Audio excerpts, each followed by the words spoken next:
Malcolm Hoenlein is with us, Conference of Presidents of Major American Jewish Organizations. We call this the weekly update. Mr. Hoenlein, welcome back to JM and the AM.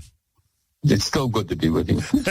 I appreciate that. I'm telling you, until I get 100% healthy, I have a legitimate excuse why things aren't going right. The problem is when I'm 100% healthy and things don't go right, then I have trouble with the excuses. Well, ironically, we were talking last week, as you're remembering Julie Berman talking about leadership, talking about the impact one can have, and of course, somebody you knew very well, I knew very well, the former mayor of Jerusalem, Uri Lopolyansky, I believe suddenly passed away after what seemed to me a short illness, but conflicting reports about that. But that's not important. The important thing is that he had quite a life and really taught us about leadership roles when it comes to philanthropy, volunteerism, and I think you could say Malcolm, as the first Haredi mayor of Yerushalayim, really did have the respect of most of the leadership of the city.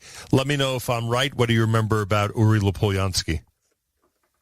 Well, he was unfortunately nifter young. He was 74. He was sick. They had to put out an announcement a couple of days before for Tfilot, or a day or two before his passing.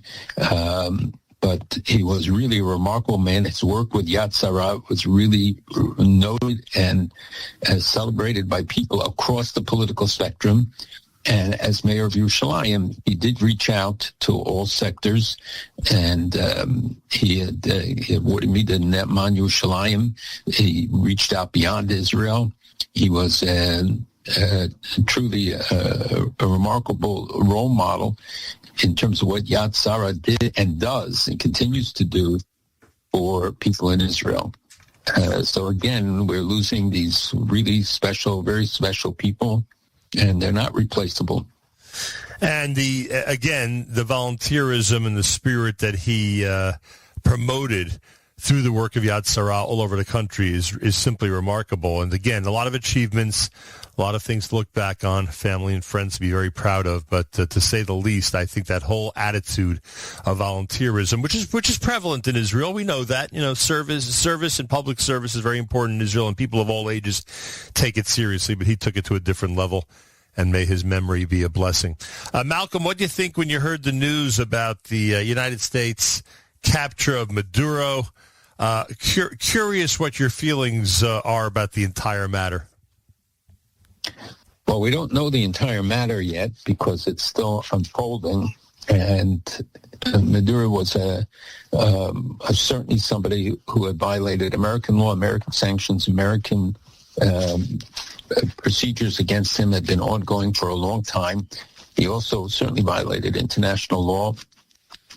His role within Venezuela is being shadowed today. We're not getting clear pictures of how vicious the regime was. You don't see many people crying for Maduro to return. I hope that there is a plan for the day after that we haven't seen yet about how they're going to translate this, not to allow a vacuum to be created there and be filled again by another person of his ilk or his predilections. He followed the Hugo Chavez tradition, and he was tied to Cuba. He was certainly tied to Iran and to others and part of their designs in the region, including China, Russia, others with whom he had very close relations. There was the nefarious nature of the Venezuelan regime and its role with Hezbollah in South America, but also way beyond South America, is not appreciated by people. But it's not just about the energy; it's about their role is fomenting terrorism and certainly in narco-terrorism, the transport of drugs. And they ruined the country, a very wealthy country with one of the biggest oil reserves, and yet they pitted people against one another. The economic conditions in Venezuela are horrific, and I think that a constructive change there could rebuild a democratic Venezuela at a time when we're seeing some positive shifts, countries, again, renewing ties with Israel, talking about moving their embassies to Israel from South America. This would be a major step forward if they can stabilize the situation and bring a democratic elected regime there. What do you think of the entire idea of the United States taking this policing role and removing the leader of another country? Do you think this is essentially, reserved for President Trump and likely no other administration would have gone this far or taken this type of action? What do you think about the United States' role to decide no longer can this person lead the country? So first of all, there were plenty of warnings and plenty of activity beforehand. Again, a lot will have to be judged in hindsight when we know more of the facts and the exchanges. He was given plenty of opportunities. The United States didn't just start with him. Their actions against the fleets, especially the secret fleets of smuggling oil, but it's also the drugs that were being smuggled to other countries, including Mexico and into the United States from Venezuela. Venezuela is a training camp, has many training camps of Hezbollah, and was a source of influencing other countries and working together with Cuba, working with others, with some Liberian states, to destabilize the whole continent. And I think, as I said, I feel positive about the potential of real change now happening in other places. It's a gradual process. It's not going to be an overnight revolution across the continent. But look at Argentina today. Look at some of the Paraguay and Uruguay and others that are today much more positive. And hopefully this can be translated, but it has to be done in a way that gives the people of Venezuela confidence in the future. What do you think, as you were hearing reports that some people were blaming Israel for Maduro's removal by the United States? What's new? And it was to be expected. And the first thing you do about anything, from Charlie Kirk's killing, and you see people who were one-time responsible journalists making outrageous allusions, saying, well, why can't I, speculate about that? They've been involved in so many assassinations, which is not true.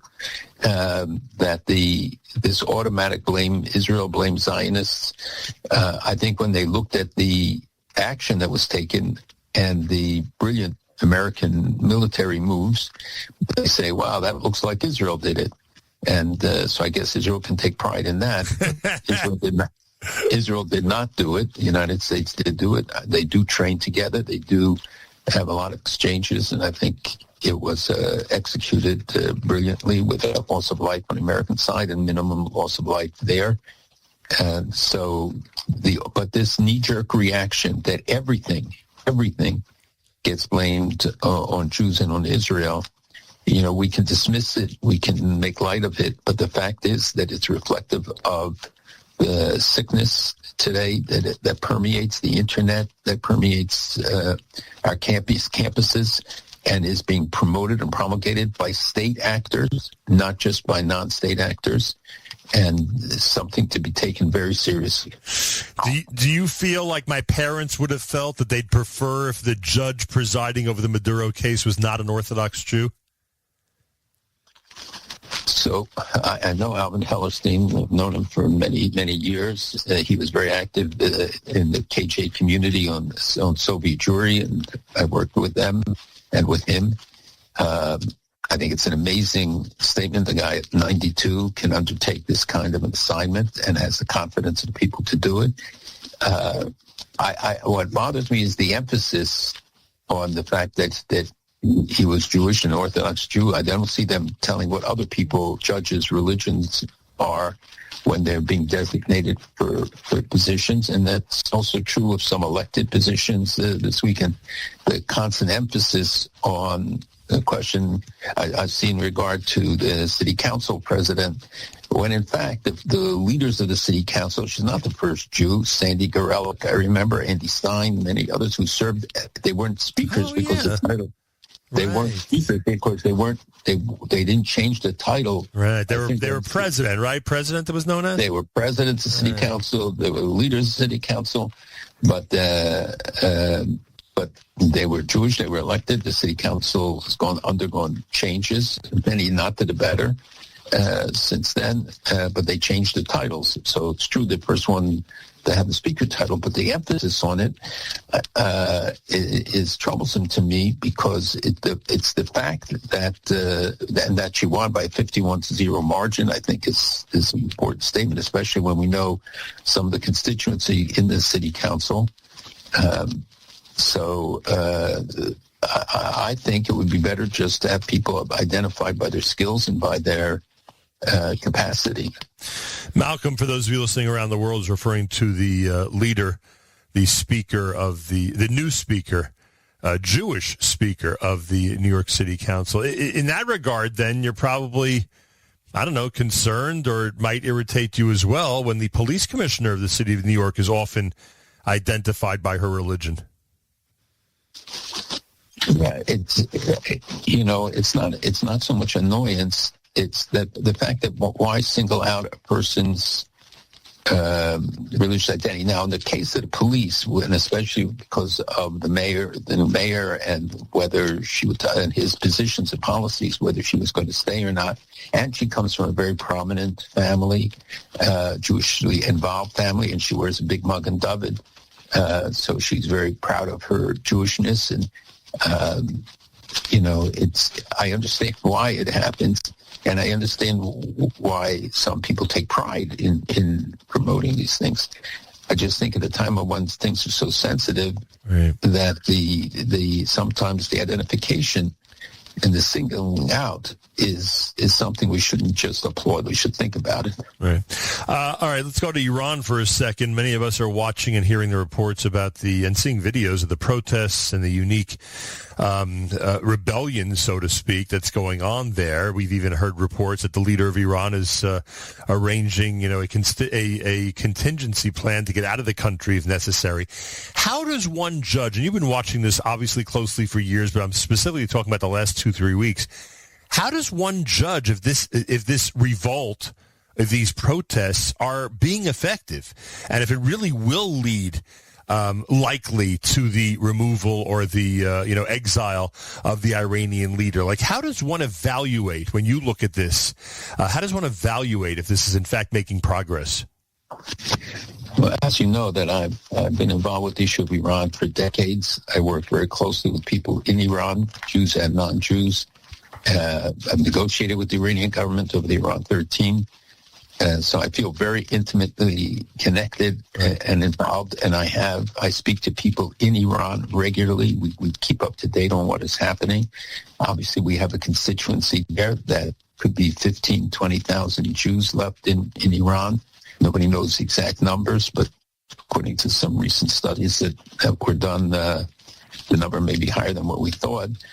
So the first thing is the demonstrations are not stopping. Contrary to some of the reports, they're growing. There were many people taken to hospitals last night. Some say as many as 1,000 people shot. The armed forces, the security forces, are using weapons in other places. We know that security forces did not shoot at the demonstrators in some more isolated places, and where they took over police stations, the demonstrators, and took the weapons and are using them now because the people themselves don't have guns and they're not shooting at the police. But the numbers in the streets continue to grow, and the number of cities where they are demonstrating. The problem, you don't have the central figure around whom they can all mobilize, right, and that they can. So people suggest Reza Pahlavi, the son of the Shah, but he's not the new unifying figure. He is a figure and will no doubt play a role, and is being looked to, I think, because of the absence of another leader. It would have to be some sort of a collective leadership. And you know that Iran is not a unitary country. There's less than half the people are Farsi, are Iranians. You have 30 million Azeris, you have 12 million Baluchis, you have the Ahwazi Arabs, you have the Druze and Kurds, you have all these groups who make up half of the country, and half the country Iranian, Farsi. The economic conditions continued to worsen. And when people were questioning maybe or wondering why I would report on on the economic factors, especially about where the currency was, because that's what's leading to this, that when the Bazaris and the Bazaar leaders, when they took to the streets, that changed the dynamic of the demonstrations there. When the currency is 1.5 million, 1,450,000 to the dollar, you understand that it's worthless. And the economic conditions, there was no reversal, and with no electricity, no water, all of which I reported, because these were the ingredients that would lead to kind of revolution and unrest, etc.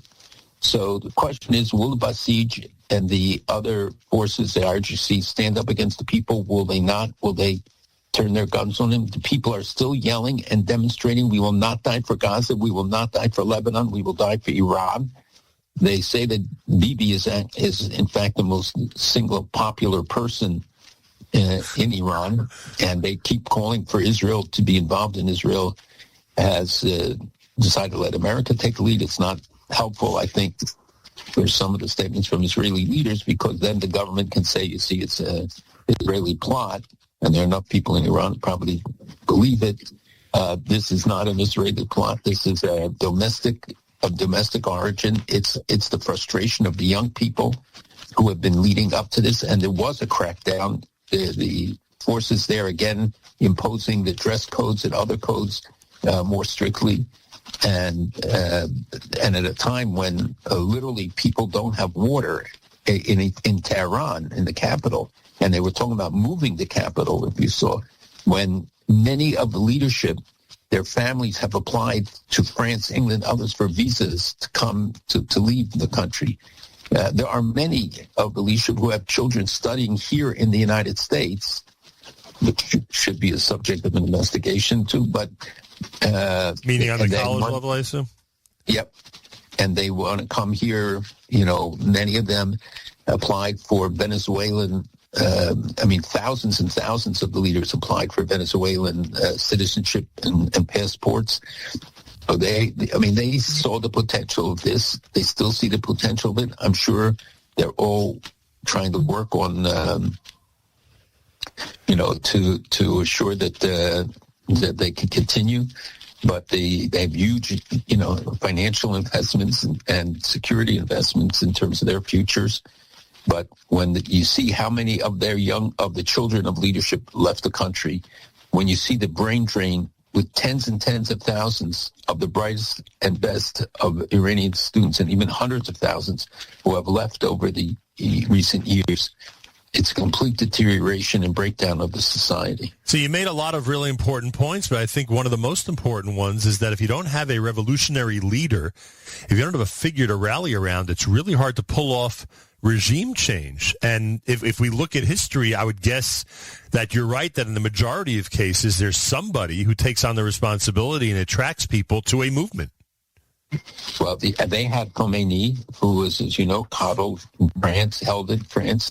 United States, when the Shah came down with cancer, I don't want to go through the whole history, but it's if you remember the events of 1979, it wasn't just a snap. Right. I worked with people who came on the plane with Khomeini in 79. They've all turned against the regime. And we listen to their side, and you get a much more accurate and view and understanding of the dynamic. But as you said, the fact that you had a singular figure who was then extolled and built up as the leader, and when he came, of course, greeted by huge demonstrations, throwing off after the Shah's departure, right? That you don't have right now a singular figure, and they're trying to talk about, right? You see, they're trying to talk about others, that the president of Iran now, right, you see successor, but that he would be a more moderate figure. So it has to be a clean sweep, and it has to be one that then gets rid of the foreign influences in Iran, and stops its external venturism, and then ultimately leads to diplomatic relations between Iran and Israel. That's the long-term view. Yeah, understood. It's America's one and only Jewish Moments in the Morning radio program, heard on listener-sponsored digital radio. Around the world, web at NachumSegal.com, the Nachum Segal Network, and, of course, the beloved NSN app. I should have asked you about the Venezuelan Jewish community. Any reason to fear one way or the other, compared to what was going on there a couple of weeks ago?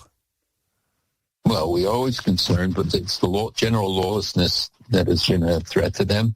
And, the community has diminished a lot. It's a very proud, it's a great community, wonderful people.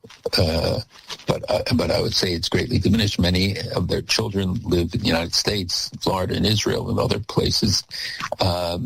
So but it's not targeting the Jews. We don't see that. But of course, the government blames the Zionists for the revolution, trying to mobilize people against it or to get support for it. But I've not heard of specific concerns.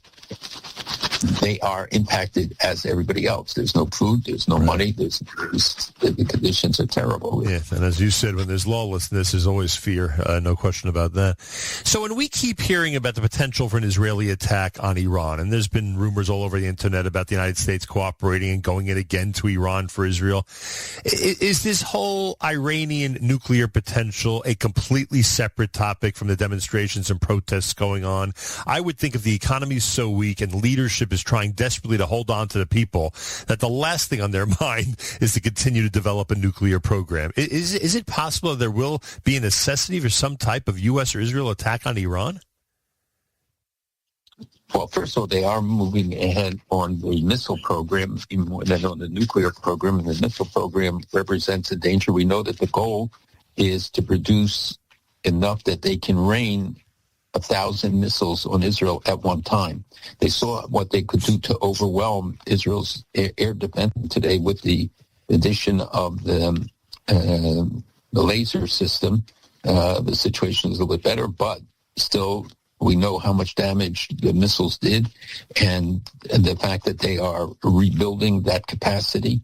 The nuclear program is also moving ahead. And when the United States struck, they didn't do it for Israel. They did it because this is a threat to America's national interest, to American security. Iran is still the fulcrum of many of the anti-American and the efforts to undermine both the United States. We know their activities here and the attacks that they have and over the years attempted both on American soil and outside of America. But we should remember that this is a Western interest. This is a threat to Western societies and to the values and so when America does this, it's because it's part of the framing of the global interests of the United States, and every country in the region wants to see Iran collapsed. There are some that are stronger in that view and some less strong, but clearly that is the view. And you see their role in Syria. They're continuing, by the way, to reassert their role there and elsewhere at a time when they don't have any resources. And the real key, as I said, is if we can see the Basij and the others rebel, if they put down their weapons or they turn their weapons against the regime, that will be an important indication. I do not see an immediate attack unless the regime tries to divert attention by launching something against Israel or against American forces or reactivates the Houthi forces, who, if you notice, have been pretty quiet lately. Yeah. And for those who don't understand the importance of what Israel did in Somaliland with the recognition,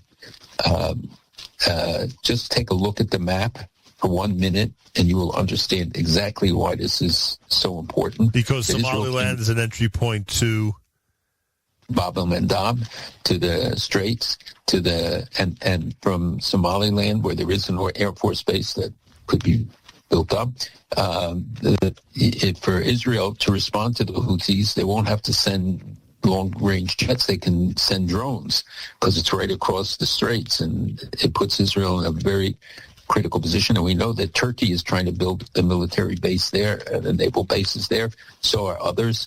This puts Israel in a very important presence and a very important sensitive geopolitical position. I'm not saying they're going to build military bases there.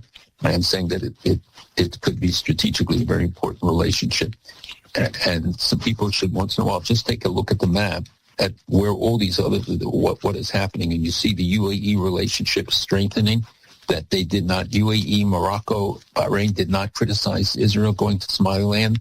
Saudi Arabia did, and we're seeing some disturbing trends in Saudi Arabia, as well as the region as a whole. Of course, Qatar continues its offensive role and spending money in the United States. And by the way, not just on our campuses, we know that their new thrust is going to be targeting Hollywood with billions of dollars. And Qatar continues to support, and I think that there will be evidence uncovered eventually of ties between them and groups supporting the Democratic Socialists and other groups in the United States. Wow. Oh, boy, next generation is going to have a lot to worry about. Not that this generation doesn't, but you get my point. The White House is trying to convince us, I think, that the Gaza Board of Peace is moving forward and making progress. Malcolm, I ask you, is it in fact doing that? Well, there was some progress this week. The appointment of Mladenov, somebody we know well, and who was UN envoy to the region and was, I would say, seen sympathetic by many Israeli leaders. And he's been appointed to be the point man for the Board of Peace. I think, and Trump is the chairman. I think if they can show real progress and get things going, the president obviously is impatient and delay in the return of the last hostage body. I think they would like to already start moving on construction and some efforts to stabilize, at least on the Israeli side of the Gaza divide. It's hard to see how all of this is going to happen and where the billions are going to come from, and how reconstruction will be undertaken. But I think the steps this week show that there is activity. We see countries that have lined up and said that they would provide resources, troops, but again, we don't know until it really comes down to it, and they have to start ponying up the resources. Lebanon wants us to believe that they've made great progress in dismantling Hezbollah. Does Hezbollah and Lebanon look very different than they did a year ago? They look different than a year ago, for sure, and the government has, especially in the Palestinian refugee camps, they've confiscated weapons. And they claim to have cleaned up everything south of the Litani, but you have to remember that Israel did a lot of the cleaning up south of the Litani, and but it's far from having confiscated the weapons. We know that new shipments have come in, and they continue to try to send in new weapons. Hezbollah said they are reorganizing and preparing for the next round. There are concerns about training camps and some of Hezbollah that still operate. The fact that the government is the Lebanese government is taking an assertive posture on this, we have to see what happens to the weapons that are confiscated, what happens in going after the stuff above the Litani that Hezbollah was supposed to be disarmed, just like Hamas was supposed to be disarmed and has not been. So the situation in Lebanon is very fragile, as it always is, and we'll have to see whether they can create circumstances so that the people in the north of Israel can go back and rebuild their lives, that they will have security arrangements that will give more confidence than people seem to have now, and that that Hezbollah is really dismantled. And as the Prime Minister pointed out, there has to be a process of de-radicalization. It's not enough just to take the weapons. If you leave all these people with their extremist and radical ideologies, and you don't have a process of denazification as you had after World War II, then we're only still, the seeds are going to be there to continue this for the next generation. Yeah, well, I think they're always going to be there, but this is the old debate, can the enemy be completely eradicated or not? And I don't know if there's much hope for that, but I guess it's always important to hope and pray.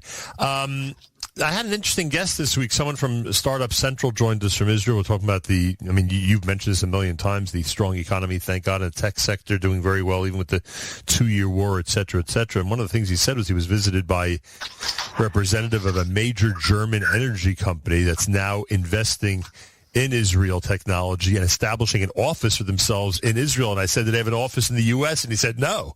They're establishing an office in Israel before the U.S. I said, does the political realm, as an example, Germany, I mean, you can take any European country, does the political realm understand how much the economic realm of their country benefits from a good relationship with Israel? And he said to me, you'll never believe the disconnect between the political and economic sectors of these European countries. I found that to be very interesting, and I would assume you agree with that, right? That it's not just that one doesn't know what the other hand is doing, it's that they refuse to leave their anti-Israel position, even if it's benefiting so many major companies in their country. The disconnect is real. I would say in Germany, it's probably less so because the Israeli companies, and first of all, you saw Israel selling defensive equipment to Germany. I mean, who would have thought that, little Israel has to supply them the missiles and things to defend the borders of Germany, that and by the way, other countries too are running to Israel, and they certainly will try to get the laser system, other systems, as they're proven. But I saw this week how many companies, Israeli companies, were here, were in the Gulf, were in other places, looking for investors, and with amazing products. I mean, really life-changing products and discoveries that continue at an amazing pace. That I think will emerge in all these countries. They're all going to the Gulf. The Gulf is investing in Israel still, and not Saudi Arabia, but other countries, especially the UAE, and the number of flights that go between, I think it's now 13 a day between the UAE and Israel, that the Europeans who are taking this short-sighted view don't realize how much they are cutting off their own people from the benefits. You don't have the same kind of creativity. Right. Other than the United States. It's Israel. There are other pockets of it, and I'm not saying it's exclusive, but it's still amazing, despite all of the burdens of October 7th and all of the guys in Miluim and all the other things, that we're still seeing this steady development of new and exciting inventions and developments. So you're right. The countries learned the lesson. If they don't want the benefit of Israeli drugs, if they want to really boycott the Intel and their computers and everything, they should just shut down, move back into a cave, and they will not have to use Israeli inventiveness. You know what's funny is that so often investors will not invest in entrepreneurs or companies unless those entrepreneurs and companies are full-time. That's their only interest, is, growing that company.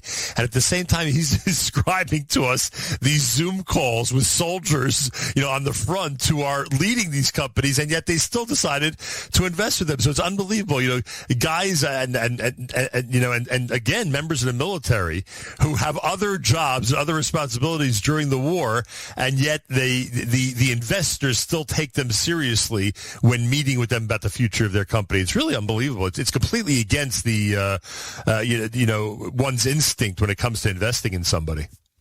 Yeah, that is very true, and that hopefully what they talk about, a brain drain, the number of people leaving Israel, I have to put that into context. People leave the United States, they leave every country. This is a very fluid generation. It is true that some left, with the pressures of the war. I think many will come back. I think the circumstances in the countries that they went to are going to encourage them to come back. Hopefully, as the security situation and things settle down. But the economy is roaring forward. It's unbelievable. When you see the shekel is like 3.17 to the dollar. Correct. Yeah. It's so strong compared to the dollar, and the projection still of 3.5% growth, etc. If you look at all the numbers, it's almost mind-boggling under the circumstances that Israel operates.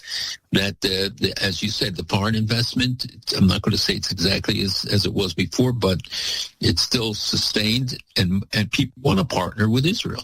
Yeah, when you hear people say, please pay me in shekel instead of dollar, you know we're in a different era, I got to tell you. And finally, Malcolm, I don't know if you're going to be an ally with me on this or not, but, a campaign is very different than when someone's actually in office. And I understand a lot of people in this area really can't stand the new mayor of New York. I get the whole thing. But I really think people need to pay attention to the fact that he is the mayor, deserves a measure of respect, especially if, things are going smoothly in most areas.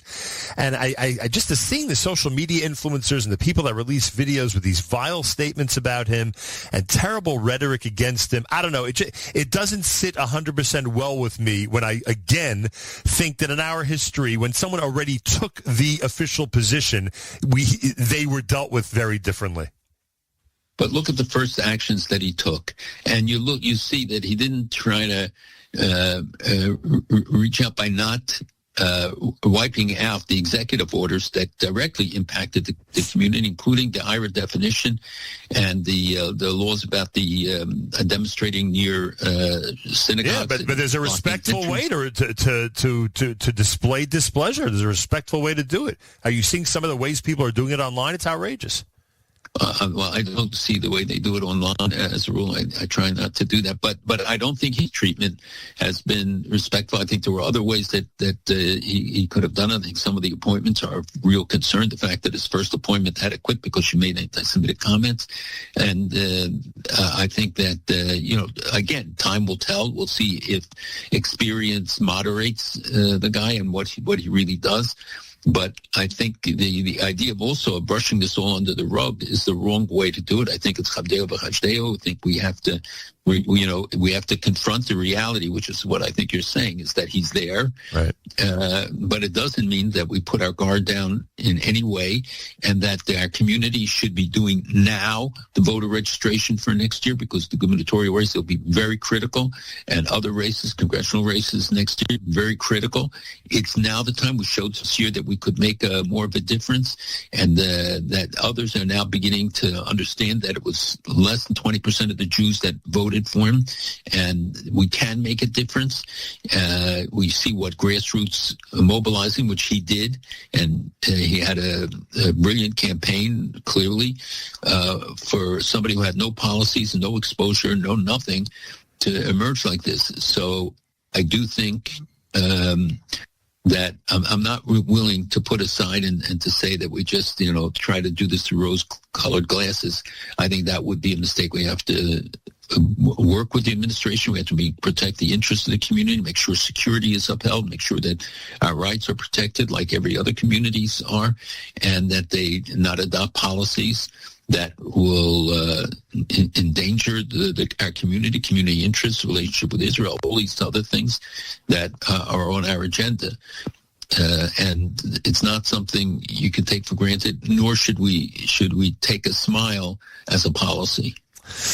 Understood. I just think that there are a lot of people who are going completely overboard, and that there is a respectful way to express what you just said. That there's a proper way to address these issues and to express our discontent with certain things without doing the 2026 version of these outrageous yelling and screaming and videos about anybody. I mean, in this case, it happens to be him, but it could be against anybody. I just don't think it's becoming of our people, frankly, to deal with it that way. But I don't know, maybe some of this week's events just got me to think that way. Thank you so much for joining us. Have a wonderful Shabbos. We'll speak again next week. Have a good Shabbos and be well. Malcolm Hoenlein with us. Weekly update here at JM in the AM.